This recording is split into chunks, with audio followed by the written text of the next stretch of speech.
Naisip nyo ba kung ano yung pinakamalakas na taijutsu techniques na nag exist sa Naruto series ngayon? At alam nyo rin ba na may taijutsu na kayang wasakin at talunin ang full body Susanoo? Hello at welcome! Sa video nga na ito ay iisa-isahin nga natin yung mga pinakamalakas na taijutsu techniques sa Naruto.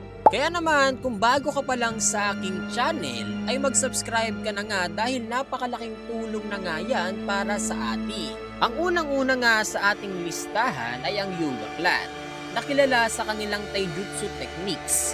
At isa nga sa mga pinakamalakas na techniques na meron nga sila ay ang Gentle Fist Technique. Honestly, lahat nga ng techniques na meron dito sa style na ito ay malakas. Especially guys, yung tinatawag nilang 32, 64, and 128 strike.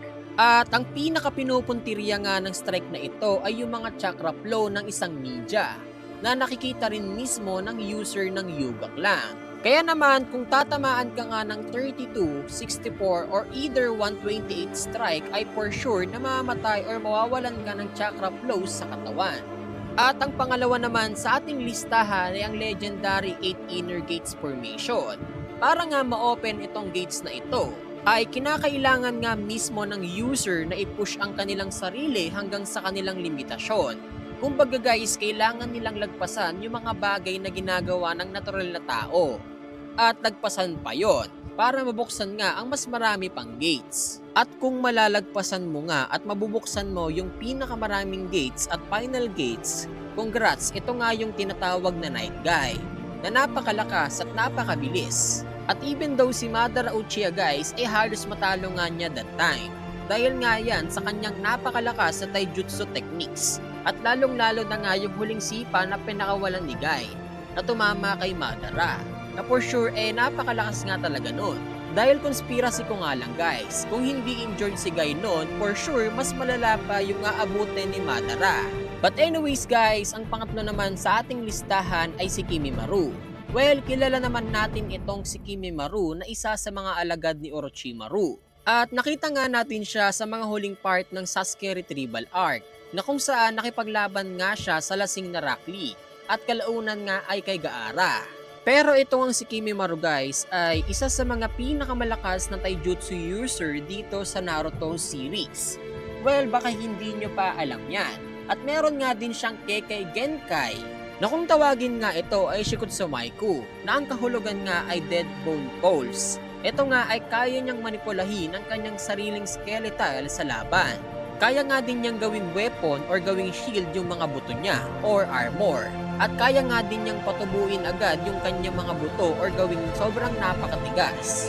At si Kimimaro nga ay ang last survivor of the Kaguya clan. So meaning nagpo-possess nga siya ng bloodline limit. At speaking of Kaguya, si Kaguya nga ang pang-apat sa ating listahan. Yes guys, dahil si Kaguya Otsutsuki nga ay meron nga siyang napakalakas at pinaka-powerful na technique na possible na hindi nyo napansin noong labanan nga niya ang Team 7. At ito nga yung 80s God Vacuum Piece. Itong technique nga na ito ay considered na pinakamalakas na technique ni Kaguya. At kapag sumuntok nga ito guys ay nagkakaroon nga ng massive shockwave sa paligid. At kahit nga ang Susanoo na may 6-spot chakra at complete body Susanoo ay madali nga lang na mawawasak pag tinamaan ng 80 God Vacuum Piece. Imagine guys, sobrang lakas nga ng technique na ito na kahit nga ang Susanoo walang nagawa. Dahil nga tinuturing nga natin na ang Susanoo nga ang pinaka-the best na defense sa series. Kaya naman kaya palang masira at mawasak sa isang technique. At bago tayo pumunta sa ating huling listahan, kung nagustuhan mo nga ang video na ito ay bigyan mo na nga ito ng isang like. Dahil malaking tulong na nga yan sa pag-unlad ng ating YouTube channel at Facebook page, kung saan mo man ito mapanood. At ang panghuli nga sa ating listahan ay ang paboritong karakter nga natin na si Sasuke Uchiha.